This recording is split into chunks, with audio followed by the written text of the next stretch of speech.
네, 여러분, 지금 저희 이제 10주 차에 세 번째 시간에 해당되는 동영상입니다.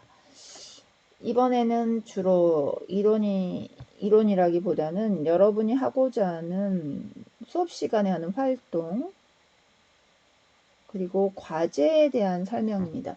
이걸 굳이 PPT로 사전에 녹화할 필요가 있을까라는 생각을 했었는데요. 미리 또 수업을 듣고 오는 친구들이 밤마다 한두 명 정도 있고, 과제를 할 때 또 추가적으로 궁금해하는 친구들이 있어서 안내 및 그런 차원에서 이것도 제가 PPT 화면 녹화를 진행해서 올리도록 하겠습니다. 첫 번째 저희가 수업 시간에 활동하는 거는요, 저희 10주 차에는 아시는 것처럼 책상 있는 공간에 대한 이야기입니다. 그래서 나만의 책상을 찾아보는데 요거 중요합니다.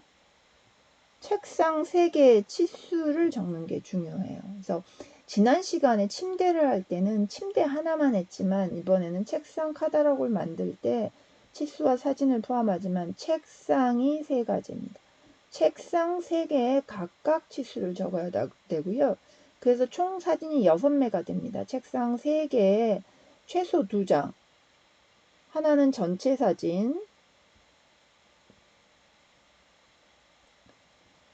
하나는 치수 들어간 사진 해서 최소, 이거 최소입니다. 최소 2장씩 해서 총 최소 6매 이상의 사진을 빅포레스트에 지난번하고 같이 업로드해야 됩니다.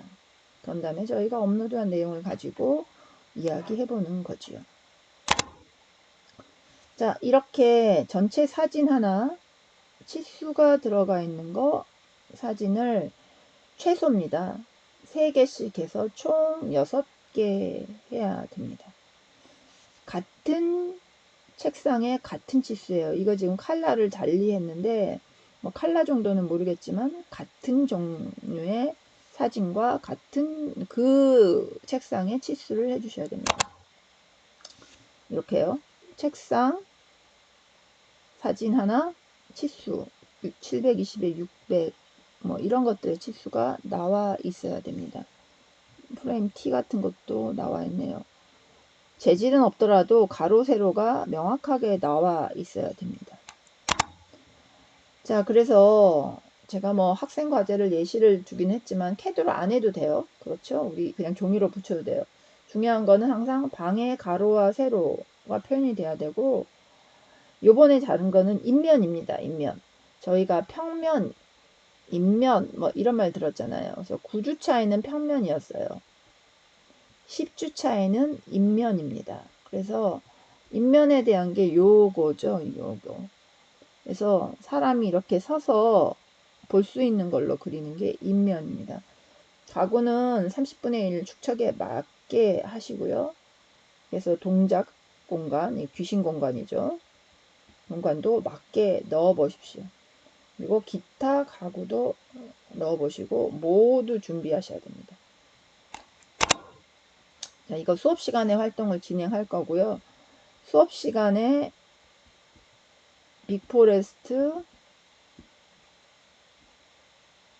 마감 시간을 따로 정하겠습니다.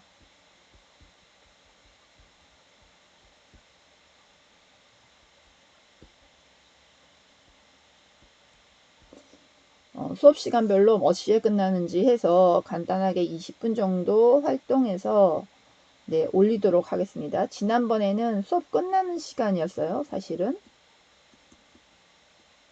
근데 이거는 수업 해보고 그때그때 변동해서 진행하도록 하겠습니다. 자, 그 다음에는 두 번째 과제에 대한 설명입니다. 나의 공간에 가구 넣어보기에서 지난번에 9주차 때는 침대를 했지만 10주차 때는 책상이 들어가요. 아래 사진들은 조금 책상이 다양하게 들어가 있는 걸 넣어봤습니다. 그래서 책상이 들어가지만 의자도 들어가고 여기 책장들도 들어가고 경우에 따라서는 내가 뭔가 다른 것들을 물리적 장치를 넣을 수도 있습니다. 그걸 충분히 해보십시오. 책상이라고 해서 꼭 벽에 붙어만 있어야 되냐? 아닙니다. 이거 떨어져 있고 옆에 책장이 있습니다. 이런 것들을 넣어보는 건데요. 자, 인면도에 대한 이야기 조금 하겠습니다. 요번에는 중요한 건 인면입니다. 보통 평면이 많이 보여지는데 여러분 과제가 이제 공부가 돼야 되니까 지난번에 평면을 했다면 이번은 인면을 합니다. 인면만 합니다. 평면은 그냥 표시하지 마십시오. 과제량을 줄여드리려고요. 그래서 인면은 건축에서 말하는 인면하고 건축에서는 실내를 내부 전개도라고 표현합니다. 건축에서는. 인테리어에서는 인테리어만 하기 때문에 이런 걸 다 인면이라고 하지만 건축에서는 외부를 표시하는 거를 인면도라고 하고요. 정확하게.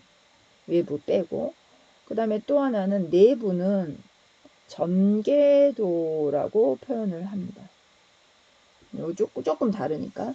영어로는 그냥 엘리베이션이라고 하는데 우리나라 도면으로 표시할 때는 좀 다릅니다. 그래서 이런 식으로 표시를 해 오셔야 됩니다.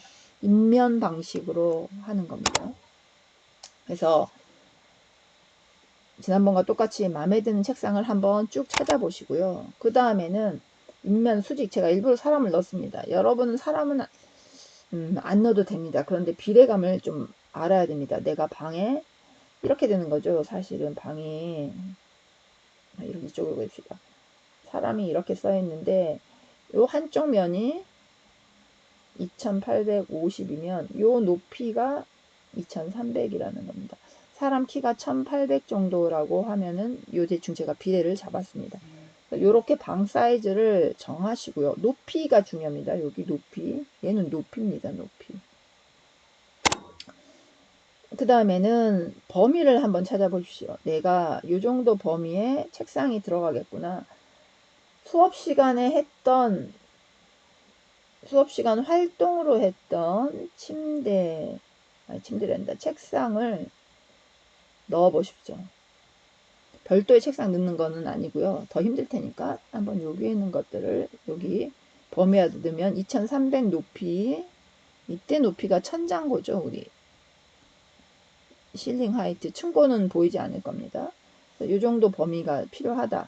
그런 다음에 여러분이 놓았던 책상을 한번 그려보십시오. 그러고 난 다음에 사실 생각해야 되는 게 사람이 어떻게 앉을 건지, 의자가 어떻게 들어갈 건지, 의자가 이렇게 있다면 뭐 이렇게 들어가든지 하는 것들을 인면으로 해서 집어넣어 보십시오. 그리고 치수를 한번 또 넣어 보십시오. 책상이 이렇게 들어가면 사람이 의자가 이렇게 있겠네요. 의자에 등받이가 있고 사람이 조금 더 커야 되고 다리가 이렇게 보이겠네요.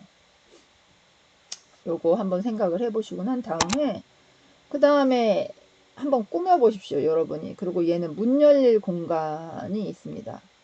문폭은 900에 2100 표준 치수입니다. 요걸 그냥 넣으시고 요렇게 나는 이런 책상에 들어갔는데 내가 여기다가는 이 친구는 좀 반간접적으로 메시망을 가리고 싶었나 봐요. 그래서 가림막 하나 하고 여기에는 스티커 사진을 넣겠다고 했습니다. 그래서 이런 것들을 제출해야 되는 거는 요겁니다. 요 그림과 책상 주위 공간 설명하기와 앞에 치수요, 치수. 가구 치수는 그 전에 나왔을 거니까 결국은 요 내용을 과제에 올리면 됩니다. 한쪽 정도로 만드실 수 있겠죠. 한쪽에서 두 쪽. 한쪽 정도 해가지고 요 치수, 그 다음에 여기에 책상 기존에 했던 치수, 요거는 넣어주셔야 될 것 같아요. 기존 책상 사진 요 옆에다가 하나 붙이시고, 네, 책상 치수하고 사진 있는 거. 그래야 대충 우리가 어떤 책상이 들어가는지는 알 것 같아요. 그래서 첫 페이지에는 요 인면이 하나 들어가고요. 두 쪽에 일쪽에다가 같이 책상 사진이나 치수가 있는 거 포함해서 좀 넣어주셨으면 좋겠습니다.